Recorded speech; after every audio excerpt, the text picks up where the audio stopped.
Mga ka-kripto, alam nyo ba na kahit ilang taon na nating naririnig si Bitcoin sa mga headlines, kakaunti pa rin po ang totoong may-ari sa kanya or nag-invest or nag-hold sa kanya ng long term. Oo, tama po ang narinig ninyo mga ka-kripto. Sa mundo ngayon, 106 million lamang po ang may hawak kay Bitcoin globally. Sa sobrang dami ng tao sa mundo, parang maliit na porsyento lamang ito. Nasa mga higit 1% lamang po ng buong populasyon. Sa video na ito ay susuriin po natin kung ano ang ibig sabihin ng number na ito. Bakit mahalaga ito sa market at kung paano natin maaring i-interpret ang data na ito bilang mga investors, traders at saka hodlers.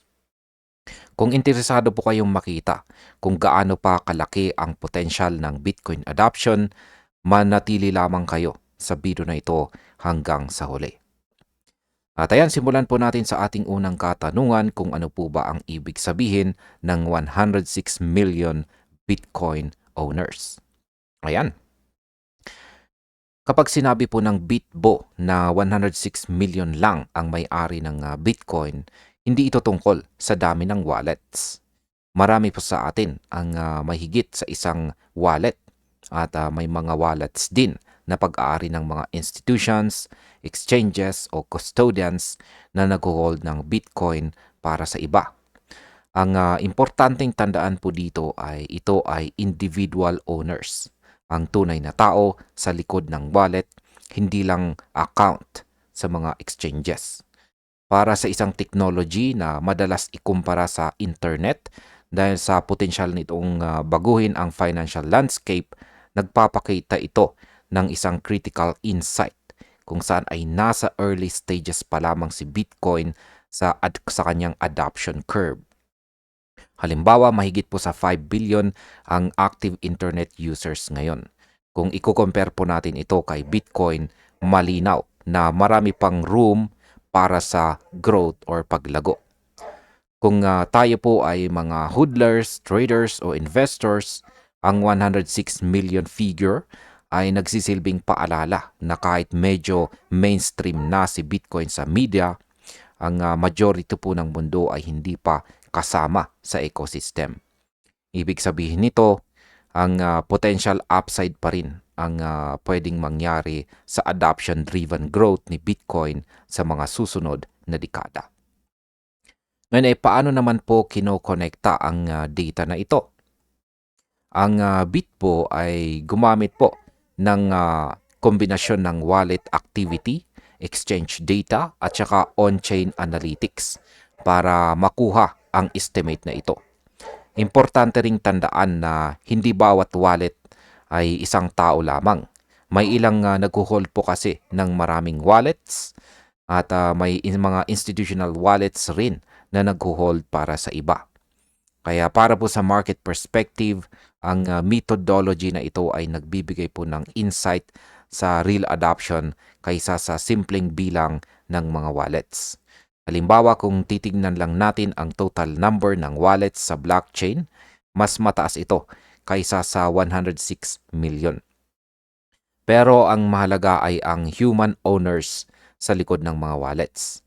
Hindi sila ang tunay na may kakayahang sapagkat sila po ang tunay na may kakayahang gumawa ng desisyon sa pagbili at saka pagbenta at nagdudulot ng malaking market movement.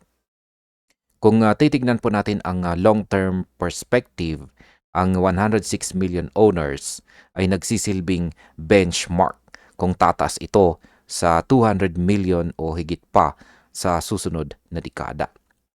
Makakakita po tayo ng mas sustainable at saka diversified market na hindi lang nakadepende sa iilang mga malalaking whales. Ngayon ay bakit po maliit pa ang adoption ng Bitcoin?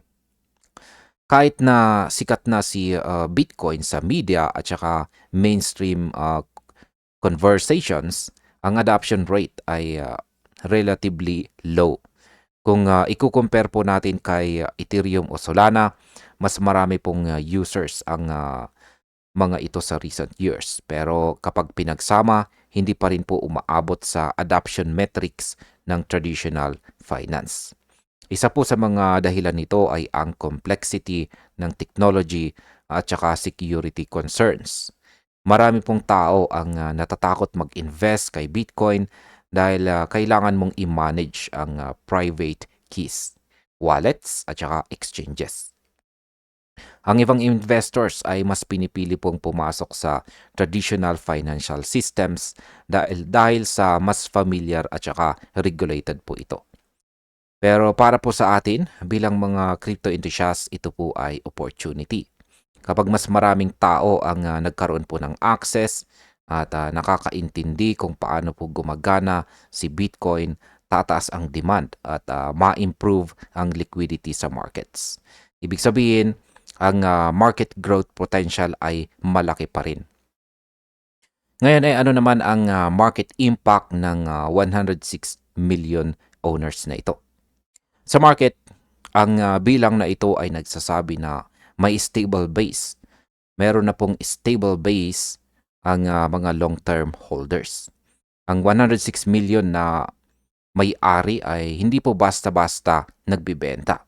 Marami po sa kanila ay nag-iipon at nag-hold na nagre-resulta sa reduced circulating supply sa market. Para po sa mga traders, ito po ay critical insight kung saan ay habang lumalaki ang adoption, ang volatility ay maaari pong bumaba sa long-term perspective dahil mas maraming Bitcoin ang hawak ng mga loyal holders.